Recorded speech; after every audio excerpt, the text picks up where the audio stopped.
প্রিয় ছাত্রছাত্রীরা, এখন আমি তোমাদের রিপ্রোডাক্টিভ হেলথ এই অধ্যায়ে ইনফার্টিলিটি বা বন্ধ্যাত্ব এই বিষয়টি নিয়ে আলোচনা করছি। ইনফার্টিলিটি বা বন্ধ্যাত্ব। বন্ধ্যাত্ব তার মানে হচ্ছে সন্তান জন্ম দেওয়ার অক্ষমতা। সন্তান জন্ম দেওয়ার অক্ষমতাকে বলা হয় ইনফার্টিলিটি বা বন্ধ্যাত্ব।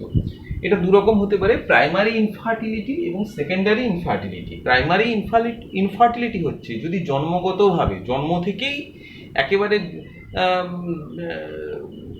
বন্ধা হয়, অর্থাৎ সন্তানের জন্ম দেওয়ার ক্ষমতা না থাকে, তাকে বলে প্রাইমারি ইনফার্টিলিটি। আর সেকেন্ডারি ইনফার্টিলিটি হচ্ছে যে জন্মের পর স্বাভাবিকই ছিল, বন্ধা ছিল না, কিন্তু কোনো কারণে, বিভিন্ন কারণ থাকতে পারে, সেই যে কোনো একটি কারণে তার সন্তান উৎপাদন ক্ষমতা নষ্ট হয়েছে বা হ্রাস পেয়েছে, তাকেই বলা হয় সেকেন্ডারি ইনফার্টিলিটি। অর্থাৎ জন্মগতভাবে ছিল স্বাভাবিক, কিন্তু পরবর্তীকালে কোনো কারণে ইনফার্টিলিটি অর্থাৎ বন্ধ্যাত্ব হয়েছে। আর জন্মগতভাবে যদি হয়, প্রথম থেকেই তার কোনো কালেই তার সন্তানের জন্ম দেওয়ার ক্ষমতা ছিল না, তাহলে প্রাইমারি ইনফার্টিলিটি। আমরা মূলত সেকেন্ডারি ইনফার্টিলিটি নিয়ে আলোচনা করব, প্রাইমারি নয়। আর দু একটা ক্ষেত্রে প্রাইমারি ইনফার্টিলিটির কথা আমরা এখানে মেনশন করতেও পারি। মেল ইনফার্টিলিটি অর্থাৎ পুরুষরা যে যে কারণে বন্ধা হয় সেগুলো একটু আলোচনা করি। নাম্বার 1, লো স্পার্ম কাউন্ট, অর্থাৎ শুক্রাণুর পরিমাণ কম। সিমেন বা শুক্ররসের মধ্যে শুক্রাণুর পরিমাণ যদি সংখ্যায় কম হয়, তাহলে কিন্তু নিষেকের সম্ভাবনা কমে যাবে এবং সেক্ষেত্রে ফার্টিলিটির হার অর্থাৎ নিষিক্তকরণের যে রেট হার এটা কমে যাবে। এটা একটা বন্ধ্যাত্বের কারণ। ডিক্রিজ স্পার্ম মোটিলিটি, শুক্রাণুর যে চলন ক্ষমতা এটা যদি হ্রাস পায় তাহলে হতে পারে। ব্লকেজ ইন ভাস ডিফারেন্স, অর্থাৎ ভাস শুক্রনালীর মধ্যে যদি কোনো কারণে অবরোধ বা ব্লকেজ তৈরি হয়, তাহলে সিমেন বা শুক্রাণুর পরিবহন হবে না, শুক্রাণুর পরিবহন বন্ধ হয়ে যাবে, সেক্ষেত্রেও এই ঘটনা ঘটবে। লো জিটিএইচ, গোনাডোট্রফিক হরমোনের ক্ষরণ হ্রাস পাওয়া, যদি গোনাডোট্রফিক হরমোন ক্ষরণ হ্রাস পায় তাহলেও ইনফার্টিলিটি হবে। ক্রিপ্টরকিডিজম, এটা কিন্তু অবশ্য প্রাইমারি ইনফার্টিলিটির কারণেই এটা হবে। ক্রিপ্টরকিডিজম তোমরা জানো যে যদি সন্তান ভূমিষ্ঠ হওয়ার পর যদি দেখা যায় তার শুক্রাশয় স্ক্রোটামে নেমে আসেনি, উদরগহ্বরের মধ্যে থেকে গিয়েছে, শুক্রাশয় উদরগহ্বরের মধ্যে থেকে গেলে, স্ক্রোটামে না নেমে এলে, সেই ঘটনাকে বলা হয় ক্রিপ্টরকিডিজম। এক্ষেত্রে কিন্তু শুক্রাণু উৎপন্ন হবে না। কেন হবে না সেটা আমি অন্য আর একটা পয়েন্টে গিয়ে ব্যাখ্যা করছি। স্মোকিং অ্যান্ড ড্রাগ অ্যাবিউজড, যদি ধূমপান করা হয়, যারা ধূমপাই তাদের ক্ষেত্রে স্পার্ম কাউন্ট কমে যায়, স্পার্মের মোটিলিটিও কমে যায়, গমন ক্ষমতা কমে যায়, এবং যারা ড্রাগ সেবন করে তাদের ক্ষেত্রেও একই কথা প্রযোজ্য। তাহলে সুতরাং যারা স্মোকিং করেন এবং ড্রাগ অ্যাবিউজ করে তাদের ইনফার্টিলিটি হওয়ার সম্ভাবনা অনেক বেশি, কারণ শুক্রাণুর সংখ্যাও হ্রাস পায়, শুক্রাণুর গমন ক্ষমতাও হ্রাস পায়। ওবেসিটি, অর্থাৎ ওবেসিটিটা আমি লিখেছি, দুবার লেখা হয়ে গিয়েছে, ঠিক আছে। ওবেসিটি অর্থাৎ স্থূলকায়ত্ব।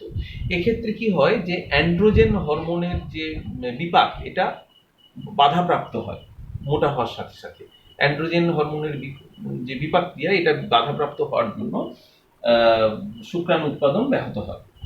এজ, বয়স বাড়ার সাথে সাথে দেখা গেছে যে পুরুষদের 40 বছর বয়সের পর থেকে প্রতি বছর 11% মানে 11% করে তার ফার্টিলিটি হ্রাস পায়, 11% করে প্রতি বছর। সুতরাং এটা বয়স একটা গুরুত্বপূর্ণ ফ্যাক্টর। এবং 50 বছর পার হওয়ার পর পুরুষদের ক্ষেত্রে যদি তাদের যে শুক্রাণু, তারা ডিফেক্টিভ শুক্রাণু উৎপন্ন হয় এবং তার ফলে বিভিন্ন রোগে আক্রান্ত হওয়া সন্তানের জন্ম দেওয়ার সম্ভাবনা থাকবে, জিনঘটিত রোগে আক্রান্ত সন্তান। ভেরিকোসিলা ভেইন এনলার্জমেন্ট, ভেরিকোসিলা ভেইন এনলার্জমেন্ট, এই ভেরিকোসিলা শিরা বা ভেইন এটা আমাদের শুক্রাশয়ে রয়েছে, এবং এই শিরাটা যদি বড় হয়ে যায় ভেনের যদি শিরাটা যদি বৃদ্ধি পায়, তাহলে শুক্রাশয়ের মধ্যে, স্ক্রোটামের মধ্যে, আমি শুক্রাশয় বলবো না, স্ক্রোটামের মধ্যে কিন্তু টেম্পারেচার বেড়ে যাবে। তোমরা জানো যে শুক্রাণু উৎপাদনের জন্য, স্পারমাটোজেনেসিস, শুক্রাণু উৎপাদনের জন্য 35 ডিগ্রি 34 থেকে 35 ডিগ্রি সেন্টিগ্রেড টেম্পারেচার প্রয়োজন। অর্থাৎ দেহ তাপমাত্রা 37 ডিগ্রি সেন্টিগ্রেড, তার থেকে 2-3 ডিগ্রি কম টেম্পারেচার প্রয়োজন হয়। যে কারণে শুক্রাশয় কিন্তু দেহের মধ্যে থাকে না, দেহ থেকে বাইরে স্ক্রোটামের মধ্যে থাকে।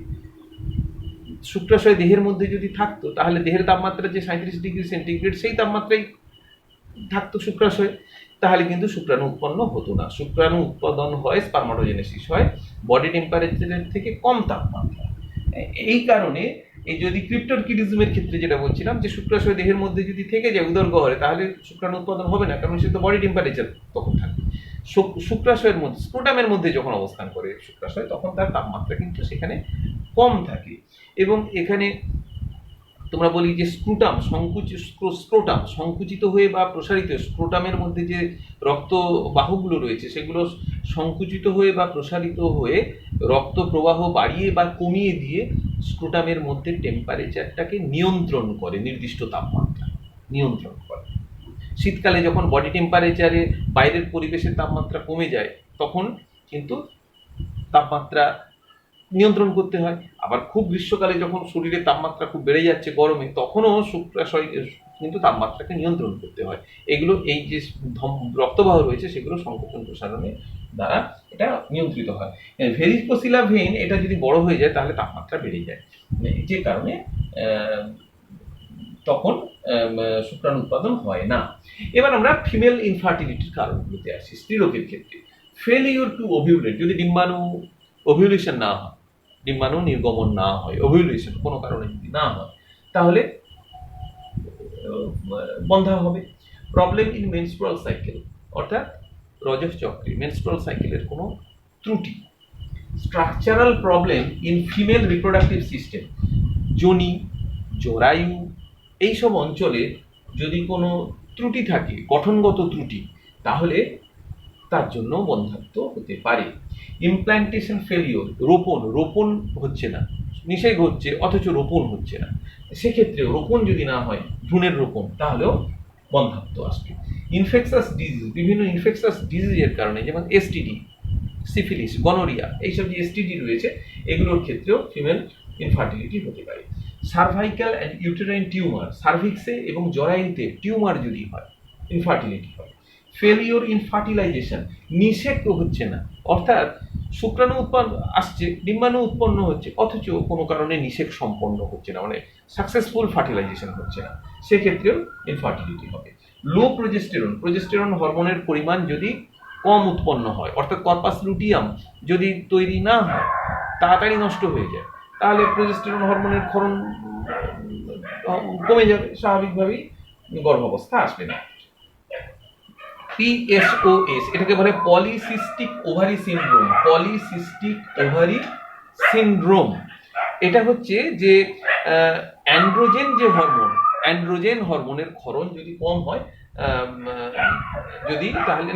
যদি বেড়ে যায়, হাই লেভেল যদি হয় অ্যান্ড্রোজেন হরমোন, তাহলে পলিসিস্টিক ওভারি সিনড্রোম। সোজা কথায় এটা বলি যে ওভারি, ডিম্বাশয়ের মধ্যে কিছু সিস্ট ফরমেশন হয়, সিস্ট, তরলপূর্ণ থলি, যেগুলো ওই যে গ্রাফিয়ান ফলিকল যেগুলো তৈরি হয়, যে প্রাইমোডিয়াল ফলিকলগুলো, সেইগুলোই রূপান্তরিত হয় কিছু তরলপূর্ণ থলিতে, এগুলো সিস্ট বলে। তো এরকম অনেক সিস্ট তৈরি হয়, পলিসিস্টিক ওভারি সিনড্রোম, এক্ষেত্রে বন্ধ্যাত্বের কারণ হয়। আর ইউটেরাইন, এগুলো বেশিরভাগ ক্ষেত্রে PSOS কিন্তু বহু স্ত্রীরোগের ক্ষেত্রে দেখা যায়।